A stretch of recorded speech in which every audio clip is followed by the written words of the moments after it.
Hi everybody, Kyle Austin here with Andrew Kahn of MLive.com after Michigan's 75-64 win over Michigan State here at Madison Square Garden Big Ten Tournament semifinals. And Andrew, you and I were just talking before this, really a pretty similar, not only a similar result, but the game played out pretty much in a similar fashion we thought to the game in East Lansing.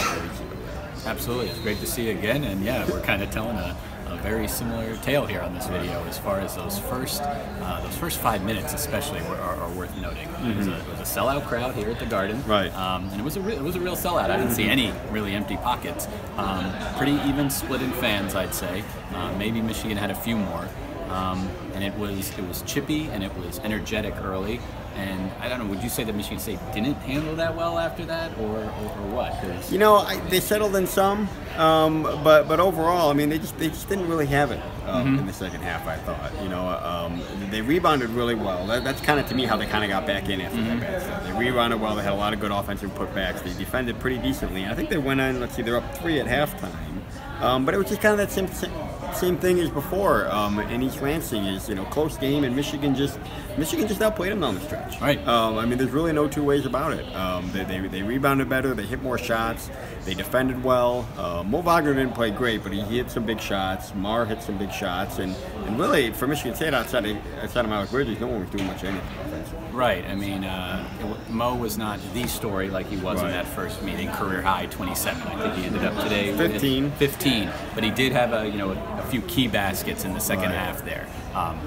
Coach Beilein just said he talked to Wagner and said, "You're stinking up the place." That's what he said at halftime. He was the last guy out of the locker room, and he said, "You're stinking up the place. Can you maybe get a basket for us?" And he got one to start the second half, and that built his confidence and he got going. But you talked about Michigan's defense, and it's been really a story all year. Right. They moved into the top 10, I think, and Ken Palm's adjusted numbers there on that side of the ball, and it was very impressive what they did, with Cassius Winston, and really with all the Spartans besides Miles Bridges. Right. He got his, but Cassius Winston 3 for 10, Jaren Jackson Jr. 5 for 13, 1 for 6 from 3-point range, Joshua Langford 1 for 8. I mean, they missed some open shots. That's not all Michigan's defense, but yeah, I mean, they played really well. They impressed me. They got out on the shooters, and that to me was the difference. And kind of looking big picture going ahead for Michigan State, this team, it's so volatile. We were just talking, it's going to depend on the draw, but they've lost the teams in the second weekend, but they played well enough at times where they look as good as anybody in the country, and it's a very hot and cold team for me. And but it's I guess what I keep going back to is they had the 13-game winning streak coming into here, but they had really only beaten one NCAA tournament team during that time. So you do have to look at this team and say, in Big Ten play, they really haven't put their best game together against good NCAA tournament teams, and they're going to have to find a way to do that in the next couple of weeks, and they've got some time off. You could talk eye test, you could talk resume. I like to use my eyes to look at the schedule and see who they beat, and I think a big difference with these two programs right now is Michigan State is still figuring out some things about themselves as far as their best lineups. Now, against Michigan, it's always going to cause some problems. It's a bad matchup that are unique to that game.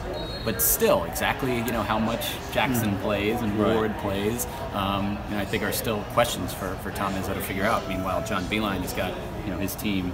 Well, we're going to say Michigan, meanwhile, has beaten some good teams recently. Absolutely. They come in here really well. How many in a row they won now? It's quite a few for them now. Yeah, too. eight in a row with this win, I believe. So you have to.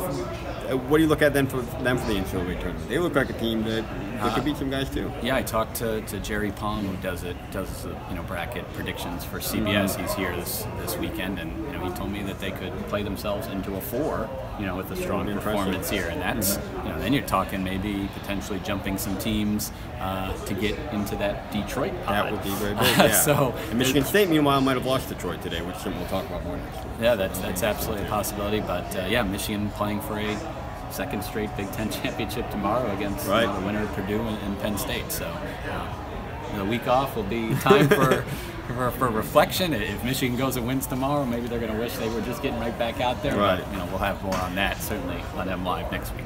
All right. Well, that'll do it for us. For Andrew Kahn, Kyle Austin. Check MLive.com for all your coverage. Thanks for watching.